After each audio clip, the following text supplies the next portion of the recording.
Today on Soul Work for Moms. Have you ever met a woman that has so much wisdom, who is so grounded in who she is that you can't help but be different after interacting with her? That's how I describe today's guest, Sarah Mancino. Sarah is a mother, a homesteader, a homeschooler, and today she talks about fear, our connection with the earth, the importance of not having to fill empty space, the gift she gives to her children every morning, what she believes the goal of parenting is, and that's just the tip of the iceberg. This woman is very clear on her role as a mother, and I think you'll walk away from today's episode feeling a little more clear as well. Hear the conversation right after this. I'm Michelle Duncan-Wilson, and last year I created a workshop for moms to get together and work through some of the things they were struggling with. The feedback from the workshop was great, but the thing I heard over and over again from the mothers was that they loved hearing all the other women who shared their struggles and strengths in mothering. I wanted to create an outlet for more of that, and the result is this podcast. Join me as I interview a different mother every week. You can listen in as women from all different backgrounds and stages in life share their experiences in motherhood. You'll also hear from expert guests who share their ideas on how to take the hard parts of mothering and use them to grow personally and spiritually. I call it Soul Work for Moms, Evolution Through Mothering. Welcome to the show. Sarah Mancino, I am thrilled to have you on the show today. Why don't you take a minute and share with our listeners a little bit about yourself? Sure. Thank you, Michelle, for inviting me to be part of this program. And I want to thank everybody who's listening, and I want to thank all the mothers just right off the bat. And I want to thank all my teachers including my children, that have helped me and given me what I can share with all of you. Yeah, my name is Sarah, and Sarah Mancino, and my husband and I, Adam, we run a small farm. We live out in Bethel, outside of Cincinnati. And for many years now, we've been raising our children on our land, and homeschooling and homesteading and making our way with the earth and learning with our children and through our children and with the earth on our journey. So what we do is we farm to support our children and ourselves in a sustainable way, and we go to market to do that.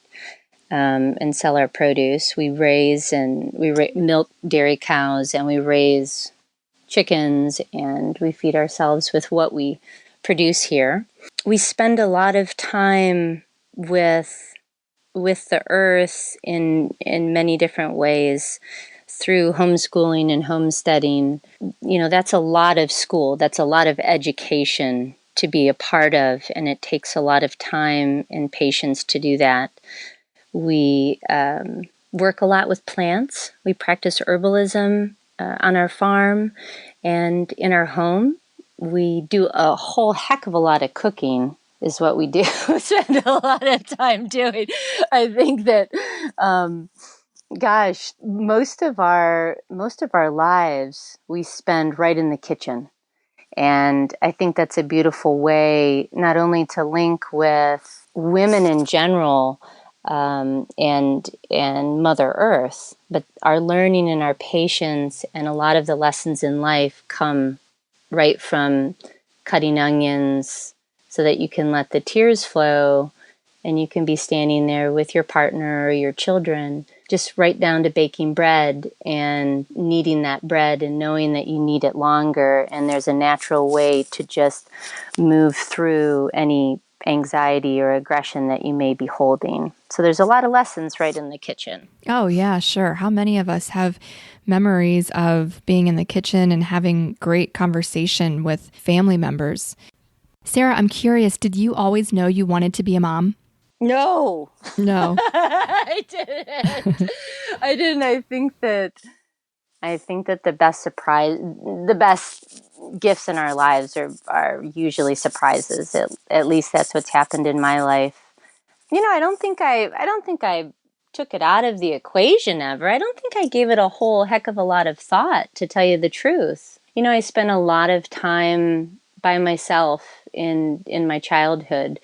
And it was by myself, but it was with my imagination, and it was, in the forest or on the back roads or riding my bike. And even up and through my undergraduate work, studying fine arts, I was just going to paint.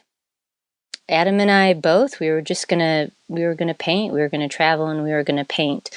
But like I said, I mean, it's just like watching that seed germinate. It's, even though you want it to and it will, it's still a surprise every time. And so this being a mother, becoming a mother, or finding myself as a parent and encompassing that role in my life, it was a beautiful surprise and gift that was exactly what had to happen. Yeah. Was there any fear upon learning that you were going to be a mother? That question takes me back 18 and a half years. My son is, Abe is 18 and a half, and my daughter is 12. And I was living in Vail, Colorado at that time. And, it wasn't fear. It was just sitting with the unknown. And I've found myself, sitting with the unknown. It's just like a puzzle, that you'll find the pieces as you go along. And you can hope, and you can project, and you can see that there will be, again, those unknown people and surprises that will come up to help you find those pieces to put it together. So, it may be described, I guess, from mothers as fear, but, I really feel like in our hearts and in our soul, being connected with all women, and again, being connected with the earth, is that we have this knowledge deep within us, and just letting it come up through the unknown. It's all there. It really is. Sarah, I really love that way of looking at fear, that it's when we are faced with the unknown that fear arises, and that we can have the confidence that through our connection with life, the answers will come to us. So moms, when we feel fear, let's ask ourselves, is this because I am faced with the unknown? And if so, let's try to have confidence that in the same way that we know we're hungry or we know we're tired, we will know what action we need to take when the time comes. Beautiful. Thank you for that, Sarah. Now, I want to transition into you giving us a peek into your day. I love hearing how mothers go about their day, because I think we can learn a lot from hearing not only how women structure their day, but why they structure their day the way they do. Could you tell us a little bit about what life looks like as a homesteading, homeschooling mama? So our day, we started homeschooling. Oh gosh, Abe is graduating high school right now. He was going into 6th grade, and so I'm kind of rewinding in my mind, because I can see how we just learn every day, and from the trips, and from falling down and getting up, and from all those moments that feel just so joyous. But many years ago, when we started homesteading and homeschooling, the day looked really different. I think coming from a background as a teacher, you feel like going to school or sending your children to school looks a certain way. And when you start homeschooling, you realize that it just doesn't look like that. I mean, the structure, it just, you have to observe yourself, and you have to observe your children in order to see their natural flow. So through learning, I mean, our children have been our first teachers always. I mean, they're the ones that Adam and I both believe that, children really bring us knowledge that we've forgotten as adults. And so we work with them and we walk side by side with them and honor their teachings just as much as we hope, children, whether it's your children or other people, honor teachings that you give as well. But we've grown with our children over these years with homeschooling, and our farm has grown. And so those parallel each other.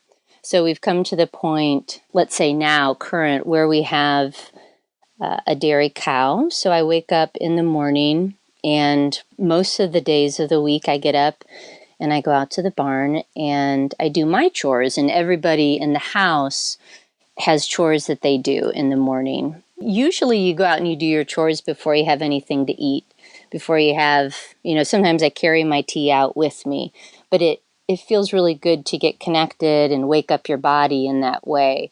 So Ella does the same thing. She wakes up and she has a little puppy right now that she's responsible for, and the puppy actually wakes her up early in the morning. And she takes her out and she takes care of the chickens, which entails opening up their chicken coop and collecting their eggs and taking compost from the day before, any vegetable scraps, seeds or herbs from infusion. We take those out to the greenhouse that the chickens run in the wintertime, and she feeds and takes care of them.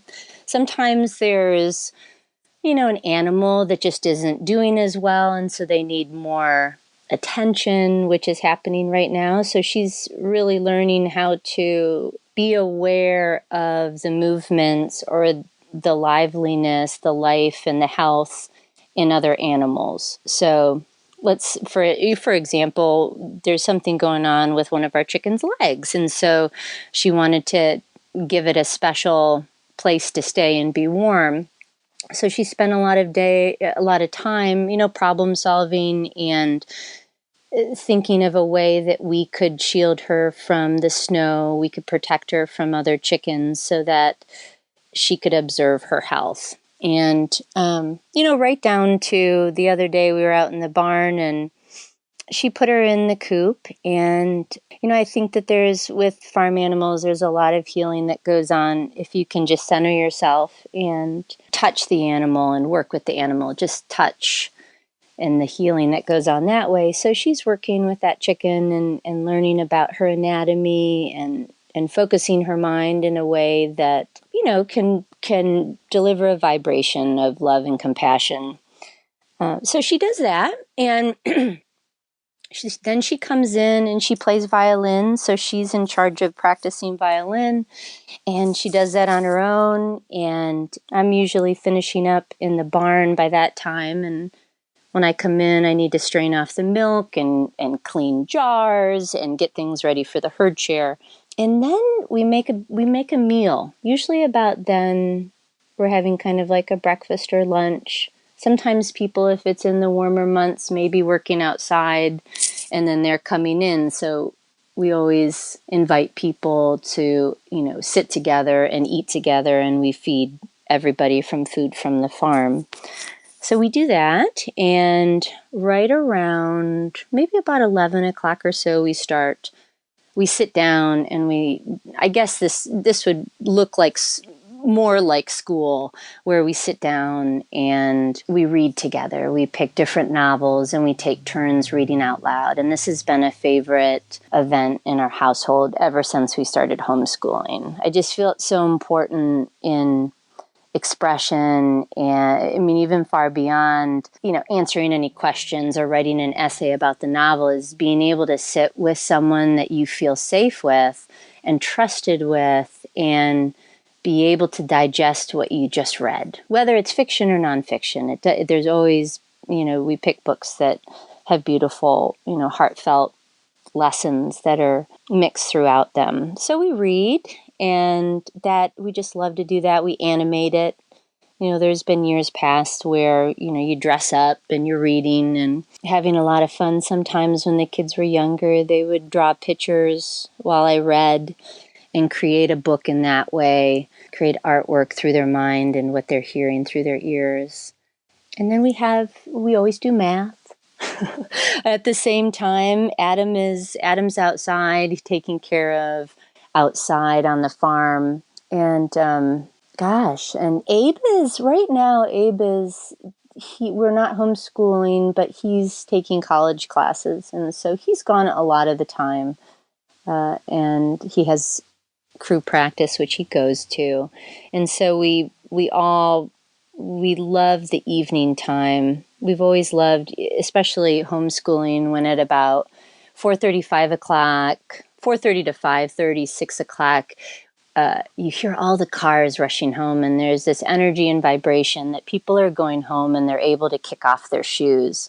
And so that's always a beautiful time in the home, in every home, where people are coming home and they can take a deep breath. And so then we start cooking again. It's usually about 5 o'clock and it's time to, see what beans we have cooked, see what rice we have on, see what we're going to put together, what vegetables are in the fridge. Ella enjoys doing a lot of baking, so she's doing that. Yeah, we spend we listen to a lot of music. We just, Abe said to me the other day, someone asked him, well, don't you have a TV? And he said, no, we don't have a TV. And his friend said, well, what do you do? I mean, what do you do? And he said, well, I don't know. I don't know. We just, I study and play guitar and talk to my family and cook. And, that's what we do. There's a lot of quiet work, a lot of reading, a lot of cooking. And later in the afternoon or later in the evening, we all wind down. Sometimes in the past we play games, we play Scrabble, or we get into Uno, or maybe we're just kind of digesting and divulging our day. I think a lot of parent work or just being that partner in life, is having a safe place that your children can share. Or anybody, that comes into your home that they can share. I've found through the years that part of that work is really when your children are coming to you and sharing something, that you retain that. And so even if it's a week later or a couple days later or 2 weeks later, that you can come back to that and touch base with them on whatever subject it was, or if it was an event in their life, or it was a drawing that they made. And so you're making these connections. It's like you're creating a web with your child, with memories, and also that continued trust that what they're saying is important and that you're remembering. And the same thing with your partner. Just kind of touching base, coming back to it and saying, gosh, I was thinking about what you said a week ago. How are you doing with this? Or did anything happen with this? Or, just connecting. Yeah, just showing them that you have been listening to them and that you are clued into what's going on in their life. Yeah. And so we do, we've always done a lot of that. And that's been also, actually, part of a struggle within me too is also finding the quietness and the importantness of not asking too, just to be quiet in the same space with your children and to just breathe and know that everybody has their own space. So that one really resonates with me because I try to acknowledge my kids every time they walk into a room. But I don't have to always fill the empty space with, how are you? How was your day? What did you do today? So I really like that piece of acknowledging the stillness and not having to fill up the empty space. Yeah. And so that they can feel, the kids and I would always talk about, especially in the car, when you're with people, that you're really comfortable with them and they're comfortable within themselves and you are with yourself if you can just sit peacefully in silence. And that's a challenge for everybody. Luckily we can all see through the decades how we evolve and how we mature. I mean, that's the beauty of it. One thought that I had about our day, what we found when we started homeschooling, one of the most important parts was allowing everybody to start their day by themselves. And that if they need to get up when they get up with their natural rhythm, they need to make their choice of what they're going to do when they get up. And, I think that's a really important part for everybody.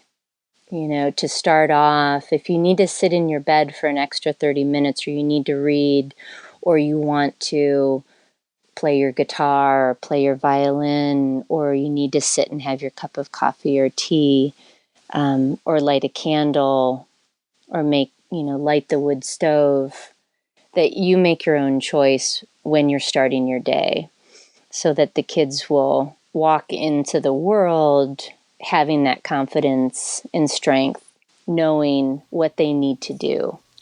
Well, that makes me think of the mornings that so many of us have with children in traditional schooling. It becomes this quick checklist, very abrupt, very wake up now, it's time for breakfast, get your clothes on, now it's time to leave. I'm just really hearing that even if you aren't homeschooling, that you can have an awareness to allow your children and yourself the gift of space and being able to start the day in a way that serves you, which may not be the same every morning, right? Yeah. Yep. Yeah. I mean, and that's if you need to wake up a few minutes earlier in order to do that as a parent or as a caretaker or anyone, at any age, just to be able to mindfully wake up.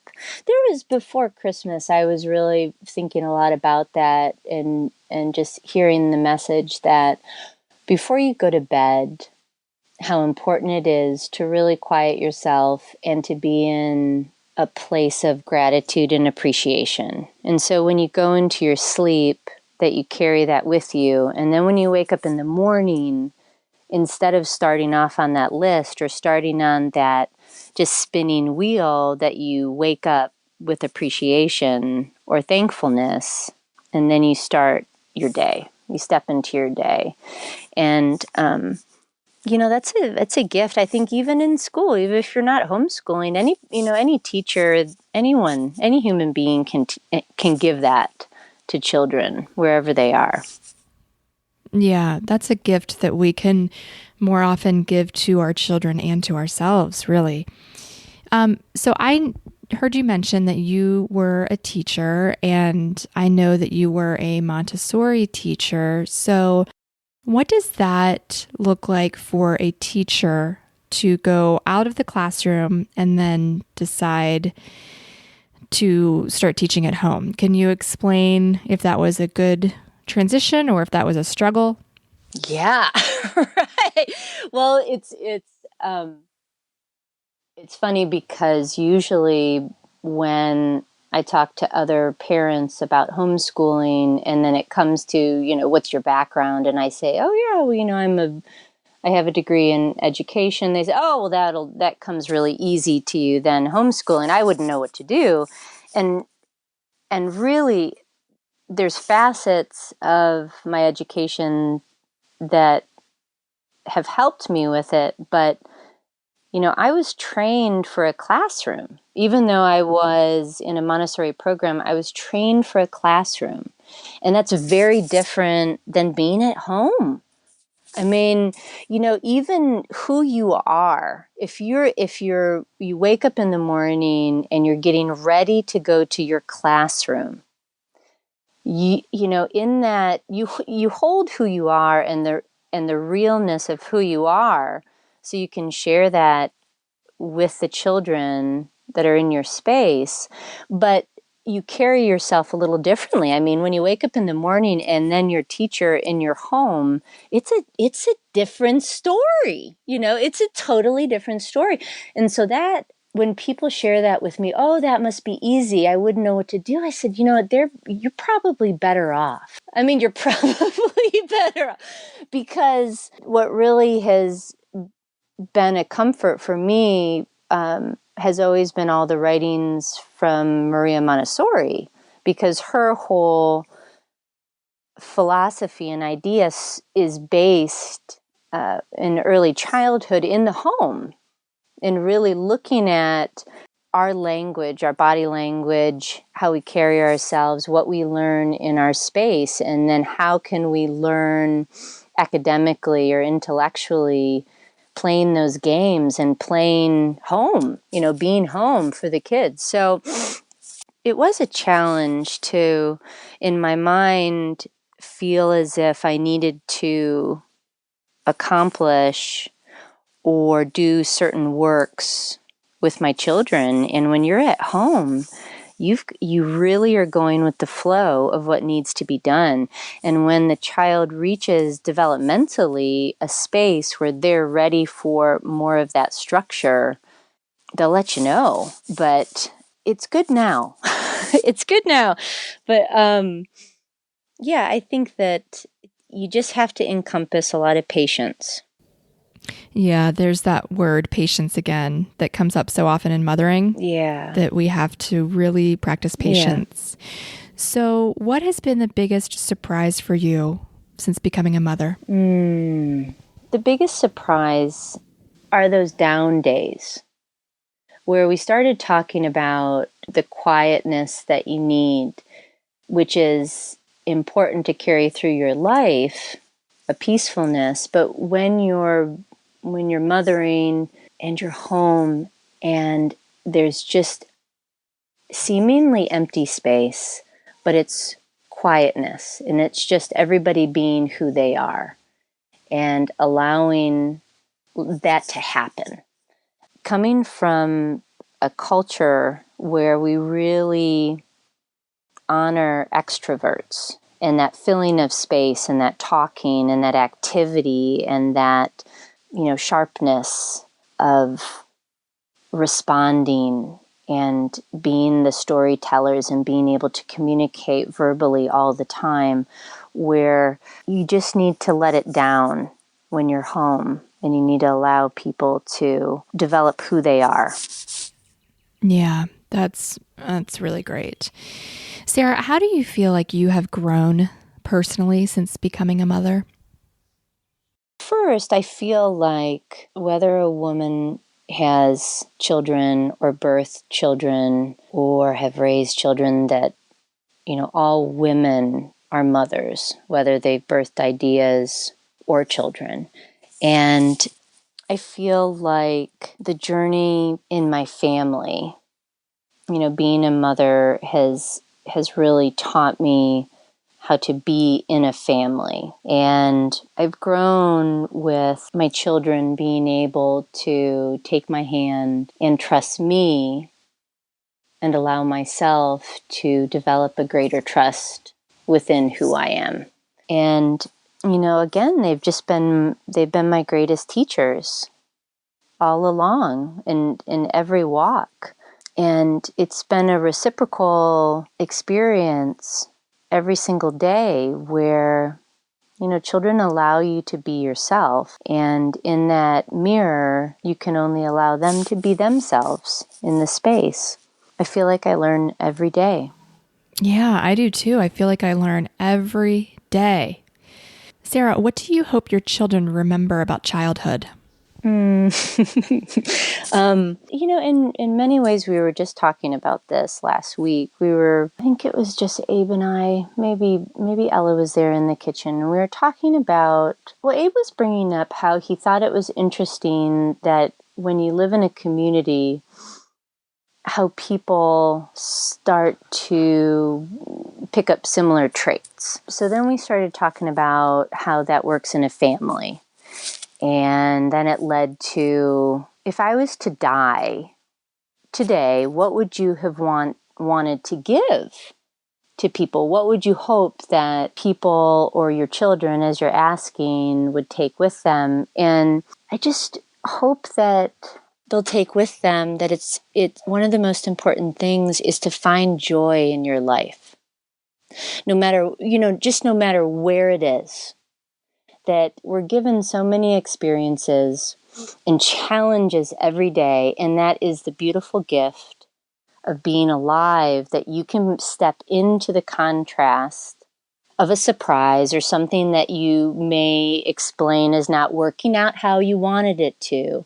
But in that contrast, you have something that you can springboard back into to find your joy.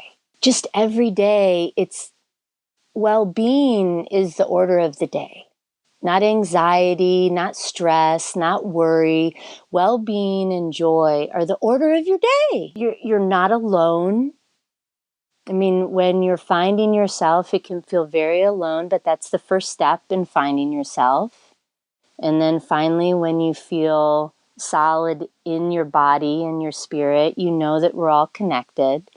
Again, if I was to die today, just the joy and happiness that they know that within themselves. They know the love within themselves. As a mom, as a mother, that I mean, why I'm even doing this is, or I feel all mothers, is the purpose is to raise loving, compassionate human beings. Like, that's the bottom line, I mean, it has nothing to do with intellect or, your income or where you are. It's just loving, compassionate human beings. And I hope that they could, carry that with them through their whole life, that you just have to draw up a smile. That's all you have to do. That's it, or like pet your cat, or that's great. Sarah, you have so much wisdom. I would like to know, who are one or two women that inspire you? There's two great influences in my life. One is my teacher, Susan Weed. I started studying with her many, many years ago. And she has brought, along with just the voice of the plants, brought that voice to my heart, so many teachings and mysteries of being a woman. And I really, appreciate her. She's a beautiful human being in this world and spreading much knowledge and passion over this earth to many, many women and men. So she has been a strong force in my mind, and I carry her with me in all my walks. And every time, I walk outside, I always think that's why we have much of our body is set up with duality, and we have two of many, many things. And when I walk, and one foot says thank, and the other one says you, just walking on the earth with thankfulness. And I owe or honor all of the teachings that she has offered me, and so yeah, she's one very special person. We always refer to Susan, daily. We'll say Susan says, and we'll talk about when we're talking about herbs or yeah. And then the other sacred feminine influence in my life is the earth. I always kind of stumble around when someone says, okay, why don't you introduce yourself or say where you're from? And the only thing that really pops up in my head is that, well, I'm from the earth. I'm like we're all from the earth.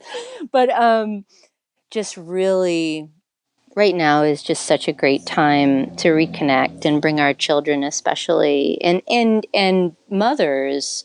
I found that when women come out to the farm, that one of the best healing ways is to come and take off your shoes and really do some hard work on the earth and be with the earth and feel the earth and the mud and the plants.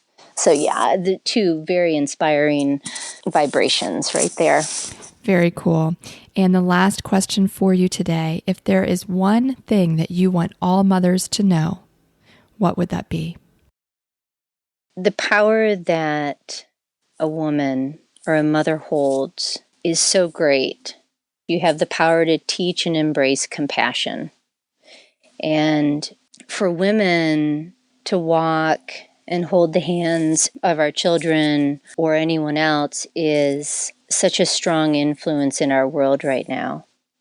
that being a woman, being a mother is a powerful role, and that you can not only change or embrace or strengthen the love and compassion through our children, but you can create that in so many ways wherever you go. That vibration, that power that you hold as a mother through modeling who you are, the power is just immense.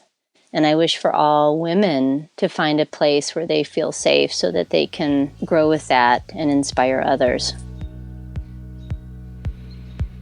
If you want to go deeper and journal about some of the topics that Sarah discussed today, grab this week's Soul Worksheet at soulworkformoms.com. Each worksheet has journaling questions that are specific to that week's episode, so there are already more than 10 free different worksheets that you can download. Go to soulworkformoms.com and click on Sarah Mancino's picture for today's show notes. This week's Soul Work action step is this: take some time to connect with the earth. Sarah shared with us what an influence the earth has on her life and the healing that she believes that can be achieved through walking on and working with the earth. Even if you aren't an outdoorsy person, this week, take some time to have skin-to-earth contact and see how it makes you feel. Kick your shoes off, walk in the grass, plant some flowers without gloves on. If possible, include your children in the process too. So many thanks to Sarah Mancino for sharing her wisdom with us today. For ways to connect with Sarah, visit the show notes at soulworkformoms.com/Sarah Mancino. That's Sarah with an H, Mancino, Sarah Mancino. And I'll end today once again by reminding you that you matter, your joy matters, your happiness matters, and what you do every day makes a difference. When you take the hard parts of your life and you actively choose to grow through them, you make a difference, not only in your life, but in the lives of your family and the world, and that is evolution through mothering. I'm so glad that you are a part of this Soul Work for Moms community. Thanks for listening, and I'll see you next week.